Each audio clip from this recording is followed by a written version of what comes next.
उत्तराखंड में 38वें राष्ट्रीय खेलों के आयोजन को लेकर कुछ ही समय बाकी ऊधम सिंह नगर में हुआ मलखंभ प्रतियोगिता का अवलोकन कार्यक्रम।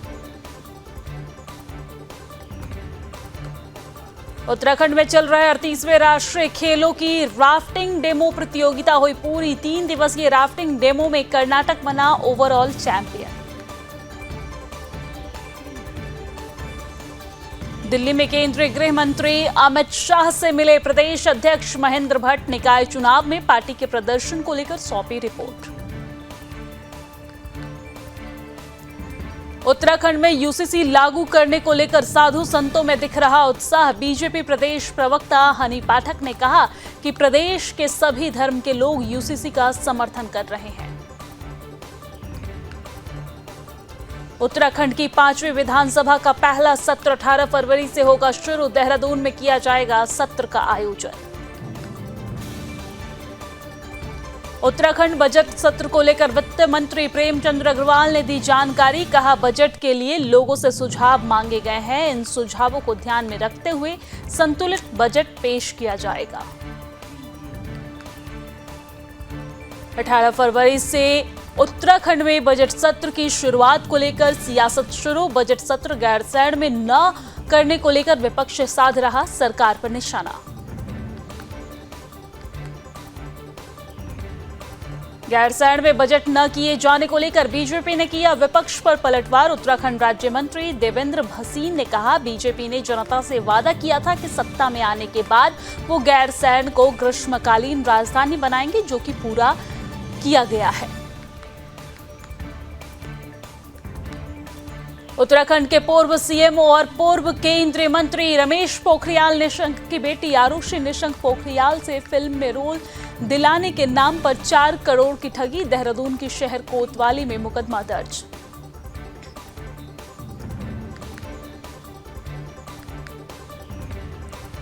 उत्तराखंड में फायर सीजन की शुरुआत से पहले विभाग ने शुरू की तैयारियां। फायर सीजन के दौरान सभी प्रमुख वन संरक्षक और एपीसीसीएफ रैंक के सभी बड़े अफसर फील्ड में उतरकर संभालेंगे मोर्चा।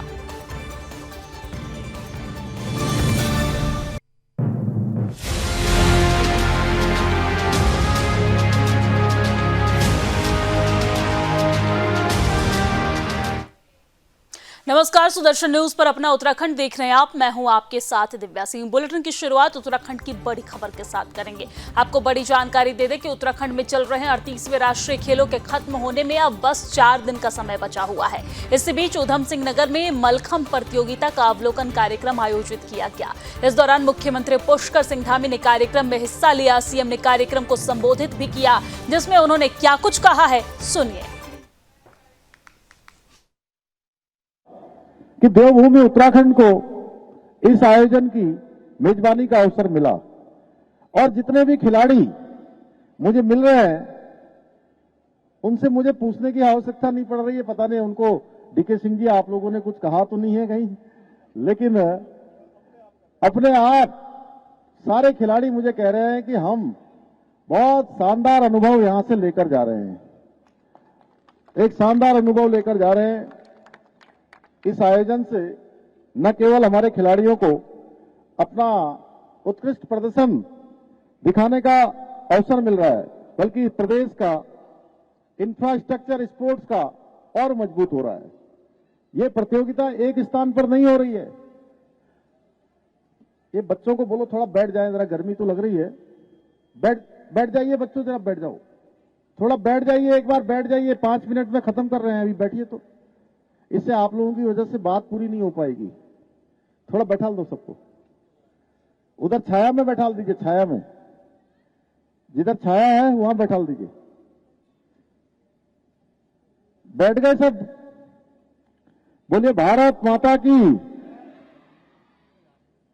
इधर से आवाज कम आ रही है, यहां धूप ज्यादा है लग रहा है। भारत माता की। उधर से कम आ रही है, वो कोने से। भारत माता की। भाइयों बहनों, मैं बता रहा था कि ये जो राष्ट्रीय खेल आयोजित हो रहे हैं, ये 11 स्थानों पर हो रहे हैं, एक स्थान पर नहीं हो रहे हैं। हमारे चेयरमैन टनकपुर के भी जीते हैं, बड़े मतों से आप ऊपर आ जाइए, मंच पर आ जाइए, कहां दूर खड़े हैं वहां। श्री विपिन कुमार जी, एक बार ताली बजा दीजिए इनके लिए भी, ये भी जीत के आए। अभी पूर्णागिरी मैया का मेला भी वहां होने वाला है। और कल एक बड़ा ऐतिहासिक काम हुआ। ऐतिहासिक काम ये हुआ कि अभी तक राफ्टिंग की जो प्रतियोगिता होती थी, राफ्टिंग की प्रतियोगिता पहली बार Guinness book of world record किसी स्थान का बना है। तो हमारा मां पूर्णागिरी का स्थान, मां शारदा का तट, टनकपुर का हमारा भूमि क्षेत्र भारत के नक्शे में नहीं, विश्व के नक्शे पर आ गया, जहां रात में जो है राफ्टिंग की प्रतियोगिता कल संपन्न हुई है। तो भाइयों बहनों, मैं बता रहा था कि 11 स्थानों पर यह प्रतियोगिता आयोजित की गई है। इसमें अनेक जगह पर स्टेडियम बने, जैसे यहां पर तो स्टेडियम पहले से बन रहा था, हल्द्वानी में बना है, रुद्रपुर में वेलोड्रम, जहां मेरी आप लोगों ने देखा होगा साइकिल चलाते हुए जो तस्वीर आई है, मैंने वो वेलोड्रम को ही मैं भी देख रहा था, उस दिन भी वहां प्रतियोगिता आयोजित हो रही थी। हल्द्वानी में बड़ा इंफ्रास्ट्रक्चर बन गया हमारा, हरिद्वार में बन गया, देहरादून में बन गया, यहाँ चकरपुर में बन गया, या राफ्टिंग की प्रतियोगिता हो गई। टेहरी में मैं इसके बाद जा रहा हूं, यहां से टेहरी में वाटर स्पोर्ट्स के क्षेत्र में कैनोइंग और कैकिंग, ये प्रतियोगिता हम पिछले 2 सालों से लगातार वहां आयोजित करवा रहे हैं। इस बार वहां पर भी राष्ट्रीय खेल आयोजित हो रहे हैं। यानी कि हर स्थान पर हमारे अच्छे अच्छे इंफ्रास्ट्रक्चर बन गए हैं। और जो हमने देवभूमि को ड्रग्स फ्री देवभूमि बनाने का संकल्प लिया है, उसमें भी ये हमारा इंफ्रास्ट्रक्चर बहुत काम आने वाला है। हमारे जो बच्चे हैं, हमारे खिलाड़ी हैं, कई बार उनको खेलने का अच्छा स्थान नहीं मिल पाता है, अच्छा इंफ्रास्ट्रक्चर नहीं होता है, उसके कारण से उनका ध्यान भटकने लगता है, ध्यान दूसरी दिशा में जाने लगता है। लेकिन भाइयों बहनों, ये इंफ्रास्ट्रक्चर बन जाने से हमारे खिलाड़ियों को भी आगे बढ़ने का मौका मिलेगा, हर क्षेत्र में अपने खेलों का प्रदर्शन करने का अवसर मिलेगा। ये चकरपुर का स्टेडियम भी इसी क्रम में 16 करोड़ रुपए की अधिक लागत से विश्व स्तरीय खेल सुविधाओं से युक्त किया गया है, जो हमारे युवाओं को विभिन्न खेलों की उत्कृष्टता प्राप्त करने में सहायता प्राप्त करेगा। मुझे ये बताते हुए अत्यंत गर्व की अनुभूति हो रही है कि इस बार के राष्ट्रीय खेलों में उत्तराखंड के खिलाड़ियों ने अब तक 17 स्वर्ण पदक के साथ पहली बार 77 से भी अधिक मेडल लाने में सफलता प्राप्त की है। एक और आ गया, अब कितने हो गए? अच्छा, 18 हो गए। चलिए, बहुत बधाई आप लोगों को सबको। तो भाइयों बहनों, जो हमने कहा था कि इस खेल के आयोजन के बाद, राष्ट्रीय खेलों के आयोजन के बाद, हमारा ये देवभूमि उत्तराखंड देवभूमि वीरभूमि के साथ खेल भूमि के रूप में भी स्थापित होगा।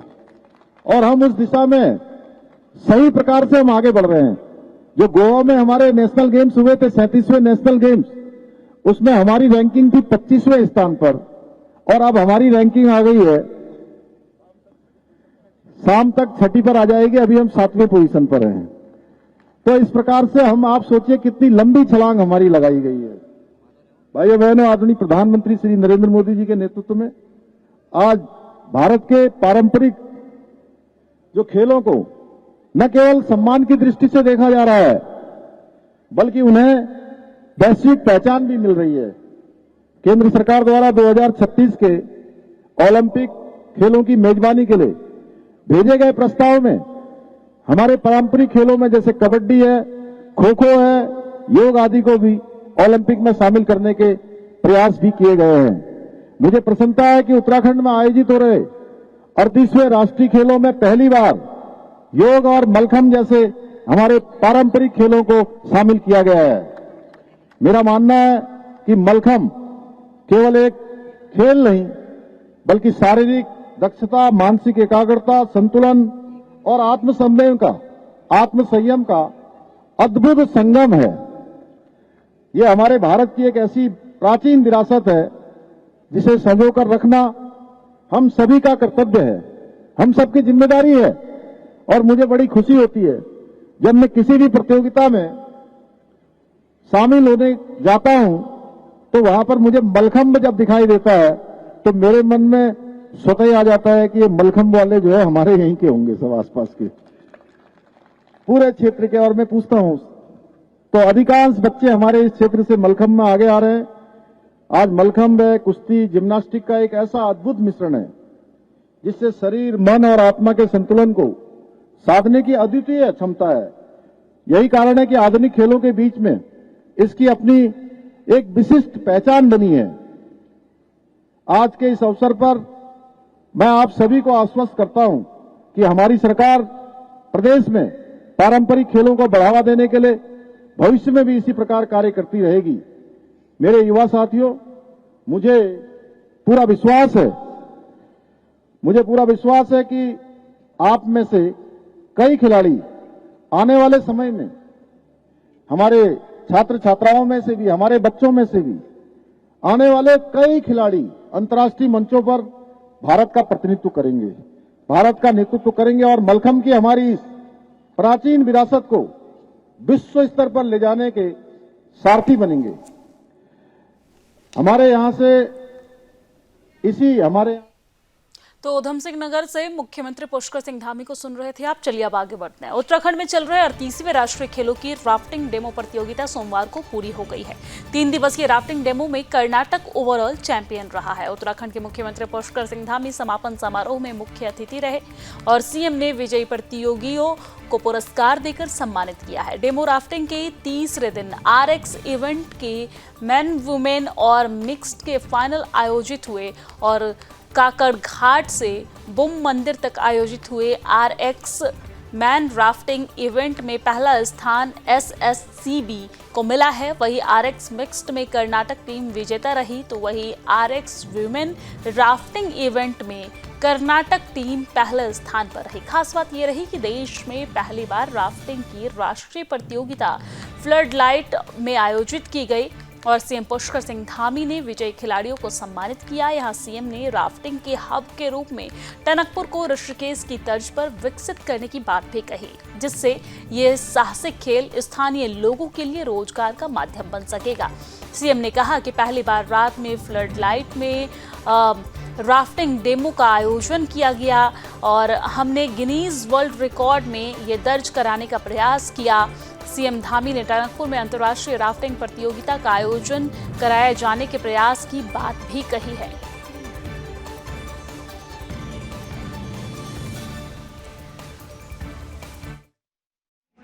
भविष्य की बहुत अच्छी शुरुआत है। यहाँ पर आज वर्ल्ड रिकॉर्ड भी बना है। राफ्टिंग की जो प्रतियोगिता है वो रात में संपन्न हुई और आने वाले समय में ये टनकपुर का, ये व्यू का, एक राफ्टिंग के क्षेत्र में एक बड़ी डेस्टिनेशन के रूप में स्थापित होगा और आज ये पूरे देश के सामने, दुनिया के सामने आ गया है और इसके विकसित होने से इस क्षेत्र में अनेक प्रकार की संभावनाएं आने वाले समय में होंगी। रोजगार बढ़ेगा, क्षेत्र में पर्यटन बढ़ेगा, लोगों की समृद्धि होगी और क्षेत्र में उत्तराखंड भाजपा के प्रदेश अध्यक्ष पद पर बने रहने की चर्चाओं के बीच महेंद्र भट्ट ने नई दिल्ली में केंद्रीय गृह मंत्री अमित शाह से शिष्टाचार भेंट की है और इस मुलाकात के दौरान भट्ट ने अमित शाह के समक्ष अपना रिपोर्ट कार्ड रखा है। उन्होंने निकाय चुनाव में पार्टी के प्रदर्शन की जानकारी भी साझा की और इस दौरान अमित शाह ने भाजपा की जीत पर भट्ट को बधाई भी दी। आपको यह भी जानकारी दे दें कि महेंद्र भट्ट राज्यसभा के सदस्य हैं और वर्तमान में पार्टी की बागडोर संभाल रहे हैं। संगठनात्मक तरीके से चुनाव प्रक्रिया शुरू होने के साथ ही पार्टी के राजनीतिक हलकों में प्रदेश अध्यक्ष के नाम की चर्चाएं हैं। कई दावेदारों के नाम के बीच ये भी अटकलें हैं कि पार्टी महेंद्र भट्ट को प्रदेश अध्यक्ष पद की जिम्मेदारी दोबारा सौंप सकती है और इन चर्चाओं के बीच उनकी अमित शाह से मुलाकात के मायने टटोले जा रहे हैं।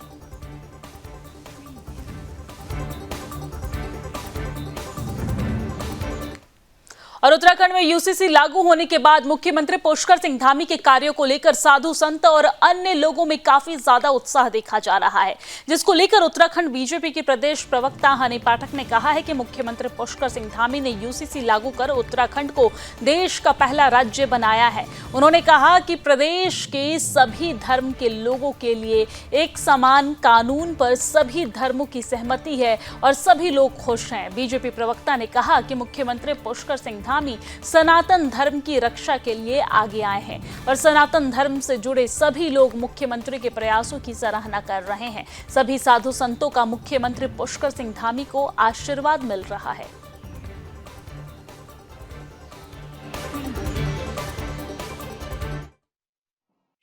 का विषय है कि यूसीसी लागू करने वाला हमारा उत्तराखंड प्रथम राज्य बना है, जो कि हमारे यशस्वी मुख्यमंत्री जी ने जो वायदा किया था जनता से उसको धरातल पर उतारा है। और हमारे साधु संत गण जो उन्होंने उनको अपना आशीर्वाद दिया है, वह यह दर्शाता है कि वो कितने ज़्यादा खुश हैं यूसीसी को लागू करने के लिए, संस्कृति को समरसता की तरफ ले जाने के लिए, सत्य सनातन संस्कृति को बचाने के लिए हमारे उत्तराखंड प्रदेश में सभी धर्मों को एक कानून पे लाकर पिरोने में हमारे मुख्यमंत्री श्री पुष्कर सिंह धामी जी का विशेष योगदान रहा है।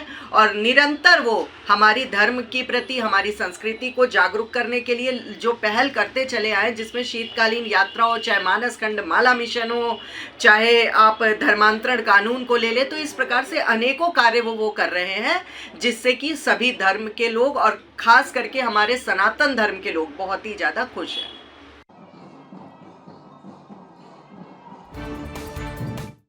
और उत्तराखंड की 5वीं विधानसभा का इस साल का पहला सत्र 18 फरवरी से देहरादून में होगा। राज्यपाल की स्वीकृति के बाद विधानसभा के संबंध में अधिसूचना जारी कर दी गई है। इस सत्र में प्रदेश सरकार वित्तीय वर्ष 2025-26 के लिए बजट पेश करेगी। सत्र के पहले दिन राज्यपाल का अभिभाषण होगा। आपको ये भी जानकारी दे दें कि केंद्र की मोदी सरकार का नया बजट आने के बाद ही ये तय हो गया था कि उत्तराखंड सरकार इसी महीने बजट सत्र पेश करेगी। आपको ये भी जानकारी दे दें कि मामले को लेकर वित्त मंत्री प्रेमचंद अग्रवाल ने बताया है कि बजट के लिए लोगों से सुझाव मांगे गए हैं। इन सुझावों को ध्यान में रखते हुए संतुलित बजट पेश किया जाएगा, जिससे सभी वर्गों को फायदा हो और अंतिम पंक्ति में बैठे खड़े और व्यक्ति तक विकास का कार्य पहुंच सके।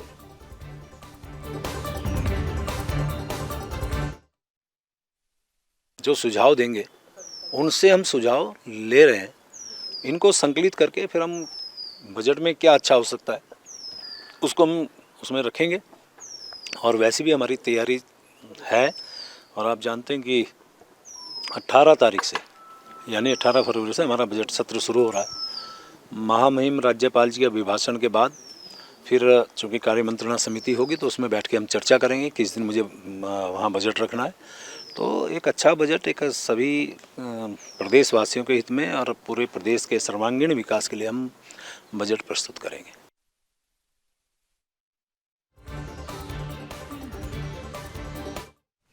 और 18 फरवरी से उत्तराखंड में बजट सत्र की शुरुआत होने जा रही है। इसको लेकर अधिसूचना भी जारी कर दी गई है। वही बजट सत्र गैरसैंण में न होने को लेकर विपक्ष सरकार पर निशाना साध रहा है।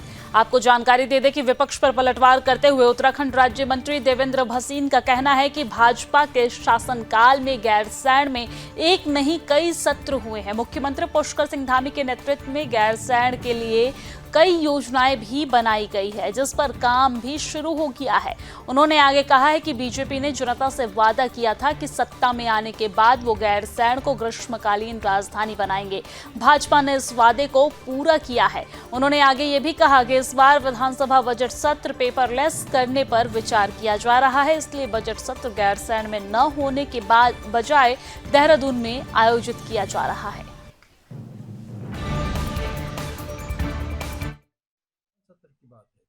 जैसा कि देखिए, भारतीय जनता पार्टी के शासनकाल में गैरसैंण में एक नहीं कई सत्र हुए और गैरसैंण के विकास के लिए जितना काम हमारी सरकार ने किया है और माननीय मुख्यमंत्री श्री पुष्कर सिंह धामी जी ने जिस प्रकार से विकास के लिए वहाँ के योजना बनाई है और उस पर कार्य शुरू हो गया है, तो कांग्रेस तो कुछ इसमें कर ही नहीं रही है। हमने जनता से वादा किया था कि हम सत्ता में आने के बाद गैरसैंण को जो है वो ग्रीष्मकालीन राजधानी बनाएंगे, तो हमने वादा पूरा किया। अब विकास की जो बात हम कर रहे हैं वो कांग्रेस ने कभी इस पर ध्यान नहीं दिया, बल्कि वहाँ पर भी भ्रष्टाचार हुआ और जो एक वहाँ पर एक भवन था जो विधायी कार्य का एक प्रयोग होना था, उसको कांग्रेस के समय में गेस्ट हाउस बना दिया गया।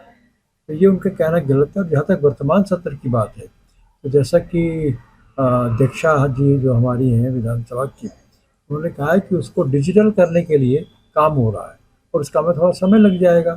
तो निश्चित तौर पर डिजिटल करना भी अपने आप में एक बहुत बड़ा काम है और बहुत महत्वपूर्ण काम है। तो इसी कारण से जो उन्होंने शासन से अनुरोध किया था, तो माननीय मुख्यमंत्री जी ने उनकी बात को स्वीकार किया। तो सत्र हम यहाँ कर रहे हैं और सत्र में काम तो पूरे ही होंगे और दूसरी ओर गैरसैंण में जो डिजिटल कार्य चल रहा है वो भी पूरा हो जाएगा। और चलिए अब आगे बढ़ते हैं। उत्तराखंड के पूर्व मुख्यमंत्री एवं पूर्व केंद्रीय मंत्री रमेश पोखरियाल निशंक की बेटी आरुषि निशंक पोखरियाल से फिल्म में रोल दिलाने के नाम पर 4 करोड़ की ठगी करने का मामला सामने आया है। जी हां, पुलिस एफआईआर के मुताबिक आरुषि निशंक को फिल्म में रोल दिलाने और फिल्म निर्माण में निवेश करने के नाम पर Mumbai mini films private limited के डायरेक्टर ने 4 करोड़ की ठगी की है। आरुषि की तरफ से देहरादून के शहर कोतवाली में तहरीर देकर मुकदमा दर्ज करवाया गया है और ठगी के आरोप में मुंबई के 2 फिल्म प्रोड्यूसर मानसी वरुण बागला और साथ ही साथ वरुण प्रमोद कुमार बागला के खिलाफ देहरादून में मुकदमा दर्ज करवाया गया है, जिसके बाद पुलिस ने मामले की छानबीन शुरू कर दी है। आपको ये भी बता दें कि आरुषि निशंक अपने प्रोडक्शन कंपनी हिमश्री फिल्म्स के तहत फिल्म निर्माण और एक्टिंग से जुड़ी हुई है, जो लंबे समय से इस फील्ड में सक्रिय रूप से काम कर रही है। उन्होंने शिकायत में बताया है कि मुंबई के प्रोड्यूसर मानसी और वरुण बागला ने उनसे कुछ दिन पहले संपर्क किया था, जिस दौरान खुद को मिनी फिल्म्स प्राइवेट लिमिटेड का डायरेक्टर बताया था, जिसमें उन्होंने आरुषि से कहा कि वो आंखों की गुस्ताखियां फिल्म का निर्माण कर रहे हैं, जिसमें शनाया कपूर और विक्रांत मैसी मुख्य भूमिका में रहेंगे। जिस फिल्म में एक अन्य मुख्य रोल दिलाने और निवेश के नाम पर दोनों ने आरुषि निशंक से अलग अलग समय पर 4 करोड़ की रकम ले ली। फिलहाल पुलिस पूरे मामले में तफ्तीश कर रही है। खबरों की माने तो देहरादून पुलिस जल्द ही Mumbai mini films private limited के डायरेक्टर को पूछताछ के लिए देहरादून बुला सकती है। वही आरुषि और मिनी फिल्म्स कंपनी के साथ हुए इन कारनामों के साथ ही पैसों की लेन देन के बारे में भी पुलिस जानकारी जुटा रही है। देखिए, एक ये 7 तारीख को एक एफआईआर लिखी गई है जिसमें की वादिनी श्रीमती आरुषि वाइफ ऑफ अभिनव पंत है और उनके द्वारा अपनी जो एफआईआर में ये तथ्य दिए गए हैं कि मुंबई के कुछ जो अपने आप को मिनी फिल्म्स प्राइवेट लिमिटेड के डायरेक्टर बताकर इस बिना पे कि उनको उनकी कोई आने वाला प्रोजेक्ट है उसमें इनको लीड रोल दिया जाएगा और साथ ही प्रचार और प्रसार में उनको जो है प्रमोट किया जाएगा। इस हेतु उनसे इन्वेस्टमेंट के नाम पर अत्यधिक धनराशि जो है ली गई, लेकिन उनके द्वारा जो है जो भी एक उनके बीच में एमओयू बनाया था, जो करार हुआ था, उसको ऑनर नहीं किया गया। उसमें जो शर्तें थी उनका अनुपालन भी नहीं किया गया, ना ही उनके कहे अनुसार उनको रोल दिया गया, ना ही उनका फेस का जो इस्तेमाल है वो प्रचार और प्रसार में या सोशल मीडिया पर नहीं किया गया। तो इस आशय की उनके द्वारा जो एक नामजद तहरीर दी गई थी, इसमें हमारे द्वारा जो है तत्काल अभियोग पंजीकृत कर लिया गया है 420 और अन्य धाराओं में और इसकी तफ्तीश प्रारंभ कर दी गई है। और जैसे ही उसमें साक्ष्य और भौतिक हो चाहे मौखिक साक्ष्य हो और अभिलेखित साक्ष्य, वो जल्दी हम लोग उसमें एकत्रित करेंगे और आगे की कार्रवाई जो है एविडेंस के बिना मेरिट के आधार पर। और उत्तराखंड में जल्द ही फायर सीजन की शुरुआत होने जा रही है, जिससे उत्तराखंड वासियों को हर साल काफी नुकसान झेलना पड़ता है, लेकिन इस बार फायर सीजन से निपटने के लिए विभाग ने अपनी तैयारियां तेज कर दी है और तैयारियां जो है वो और भी ज्यादा दुरुस्त कर ली गई है पिछले बार के मुताबिक। आपको जानकारी दे दें कि 15 फरवरी से शुरू हो रहे फायर सीजन के दौरान सभी प्रमुख वन संरक्षक और APCCF रैंक के सभी बड़े अफसर फील्ड में मोर्चा संभालेंगे और इन सभी अफसरों को जिलावार जिम्मेदारी सौंपी जाएगी। जन सहयोग और जन भागीदारी के जरिए वन अग्नि की चुनौती से निपटने का प्लान भी तैयार किया गया है। फायर सीजन के दौरान फायर वॉचर्स और स्वयंसेवकों समेत करीब 10,000 लोगों की फौज लगाई जाएगी। उधर कॉर्बेट टाइगर रिजर्व और राजाजी टाइगर रिजर्व के बफर जोन में स्थित लैंसडाउन डिवीजन भी फायर सीजन को लेकर अलर्ट हो गया है।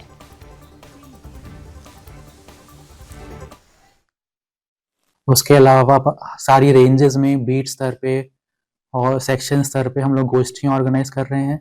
जहाँ जहाँ पर भी संवेदनशील इलाके हैं वहाँ पर विलेजर्स को फॉरेस्ट फायर के रिगार्डिंग सारी सूचनाएं दी जा रही हैं और उनको उनको हम उन्होंने अपने नंबर्स भी शेयर करे हैं कि कभी भी ऐसी कोई घटना होती है तो तुरंत स्टाफ को अलर्ट करें और ताकि फॉरेस्ट फायर पे काबू पाया जा सके। तो अभी यही हमारी तैयारियां हैं।